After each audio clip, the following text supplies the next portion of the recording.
Tapi yang pasti saya mencoba untuk memberikan pandangan dari sisi pelaku usaha yang ada di lapangan. Jadi kalau kita lihat 2026 kita Apindo sudah memberikan target ya. Jadi menurut kami proyeksi kami dari segi pertumbuhan ekonomi di 2026 itu antara 5 sampai 5,4%. Setiap minggu saya lihat bisa saja tendensinya lebih ke atas apa ke bawah, tapi saya tetap percaya dan tetap optimis di atas 5% semestinya kita dapat gitu ya.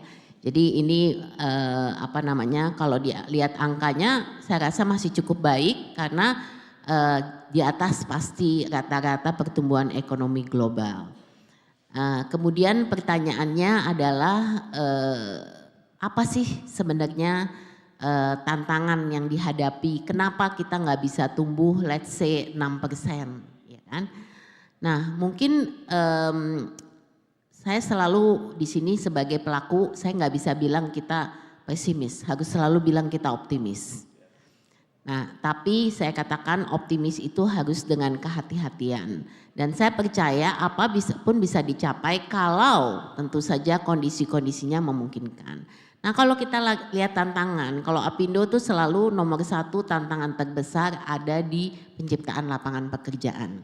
Itu yang selalu menjadi perhatian Apindo. Kenapa?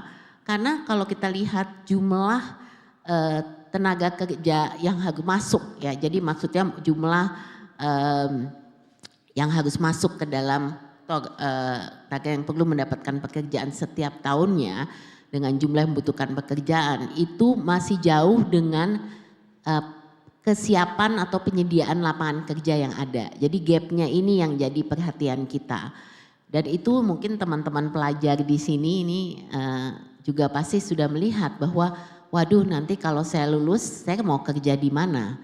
Tidak mudah mendapatkan pekerjaan hari-hari gini kalau kita buka bursa. Itu ya bursa untuk pendaftaran pendaftar kerja, bursa kerja itu yang ngantri ribuan untuk pekerjaan yang jumlahnya sangat terbatas.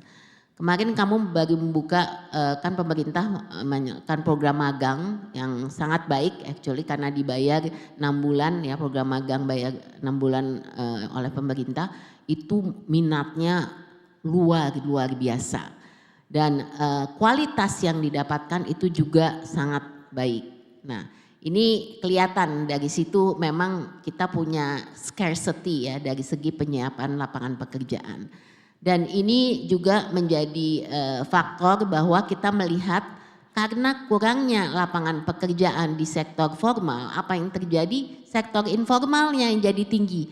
60% and keep on rising. So saya sekarang udah nggak mau argumentasi dengan pemerintah urusan angka berapa pengangguran dan lain-lain. Karena apa? Karena kalau di Indonesia itu bekerja 1 jam 1 minggu sudah dianggap bekerja gitu. Jadi yang perlu dikhawatirkan ini adalah informal sektor karena informal sektor itu tidak mendapatkan pendapatan yang konsisten kan, gitulah. Nah ini yang jadi yang saya pikir harus menjadi perhatian kita karena informal sektor kita tinggi, kemudian sangat mengandalkan semua akan jadi UMKM, semua mau mulai usahanya sendiri, which is good. Tapi apa yang harus kita lakukan nih untuk baik? Jadi itu mungkin yang utama dan juga dengan otomatisasi dan digitalisasi juga penyerapan tenaga kerja di industri juga sudah menurun ya. Jadi kita kalau lihat investasi yang masuk sudah lebih banyak ke yang namanya capital intensive, tidak ada lagi di labor intensive gitu. Jadi ini shifting penyerapannya yang turun hampir 10 tahun terakhir ini jelas menjadi perhatian. Yang kedua tantangan yang besar adalah ini saya ngomong dalam kondisi yang ada ya. Yang kedua adalah soal high cost ekonomi. Itu yang selalu kita sampaikan juga mengenai cost of doing business. Memang Indonesia mau menarik investasi yang besar, kita juga so far is doing well ya, kita mencapai target investasi, tapi we have to be careful karena kita itu juga berkompetisi dengan negara-negara tetangga kita. Dan saat ini terus terang kita punya cost of doing business jauh lebih tinggi. Nah, kalau kita lihat cost itu ada beberapa faktor. Satu adalah faktor dari segi cost itu dari segi regulatory overload dan juga perizinan.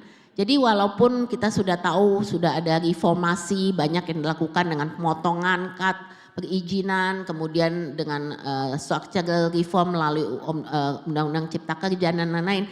Tapi tetap saja saat ini masih ada regulatory overload ya, jadi overregulated. Dan tidak hanya overregulated tapi konsistensi juga dari regulasi yang kemudian dan tumpang tindih ya, termasuk perizinan. Dan ini bukan saya yang mengatakan, tapi juga kalau kita lihat dari beberapa survei termasuk di surveinya World Bank juga menunjukkan itu, bahwa doing business di Indonesia untuk mulai suatu usaha itu perlu 65 hari, sementara negara yang terbaik cuma 1 hari. Jadi hal-hal semacam ini menjadi perhatian dari cost. Nah itu cost yang mungkin tidak bisa dihitung. Yang bisa langsung dihitung adalah cost yang saya sebutkan quantifiable, itu yang hubungannya dengan cost of logistik, cost of labor, energy cost, suku bunga pinjaman, itu semua kita belum bisa kompetitif. Jadi suku bunga pinjamannya Indonesia ini jauh lebih tinggi dibandingkan dengan negara tetangga kita. Jadi ini semua menjadi faktor, tentunya menjadi tantangan yang harus menjadi perhatian. Yang ketiga adalah apapun yang kita bicara, kita harus selalu bicara dengan mengenai produktivitas. Karena selama ini argumentasi yang ada adalah soal pekerja, buruh dengan pemberi kerja, pengusaha. Tapi sebenarnya aspeknya bukan hanya soal hubungan industrial, soal UMP dan lain-lain, tapi lebih juga soal produktivitas. Dan saya gembira karena sekarang pemerintah sangat mendorong ya. Ada master plan kan Bu ya? Ada master plan. Iya sudah mulai, dan kita juga sudah mulai kampanye untuk produktivitas nasional gitu kan. Indonesia buat roadmapnya dan lain-lain, dan ini sekarang sudah mulai kita jalankan bersama pemerintah. Jadi itu beberapa mungkin dari segi supply, tapi dari segi demand kalau saya bukan kondisi sekarang kan kita selalu bilang middle class Pak. Ya kan menurun tuh Bu, yang middle class menyusut dan lalu itu banyak yang rohana itu ya. Ya itu udahlah gitu kan. Tapi ini pegel karena turunnya hampir 10 juta ya. Saya rasa itu sangat perhatian, sangat signifikan. Dan kalau kita lihat demand itu juga kita ngelihat both ya, dari segi investasi maupun dari segi ekspor kita kan juga lihat. Jadi tidak hanya domestik tapi juga global demand. Global demand itu jelas dengan banyaknya uncertainty, kondisi global yang masih penuh ketidakpastian, soal tarif Amerika yang sampai saat ini juga masih pasti. Ini semua menimbulkan satu gejolak gitu yang jelas mempengaruhi demand daripada pasar kita. Jadi sekarang tinggal who will survive, ya kan? Siapa yang bisa survive dengan kondisi seperti ini, baik itu domestik maupun global. Nah, inilah saya rasa pelaku usaha Indonesia juga nggak mungkin bisa tenang-tenang saja ya. Jelas kita harus meningkatkan resiliensi kita karena we need to find solution. Nah, memang saya pikir pemerintah juga sudah mulai ya, jadi sudah memberikan insentif, sudah mulai memperhatikan ada 3 satgas dibentuk pemerintah, satgas regulasi, satgas di bottlenecking, satgas program prioritas. Jadi kelihatannya pemerintah mulai menyisir nih masalah yang ada.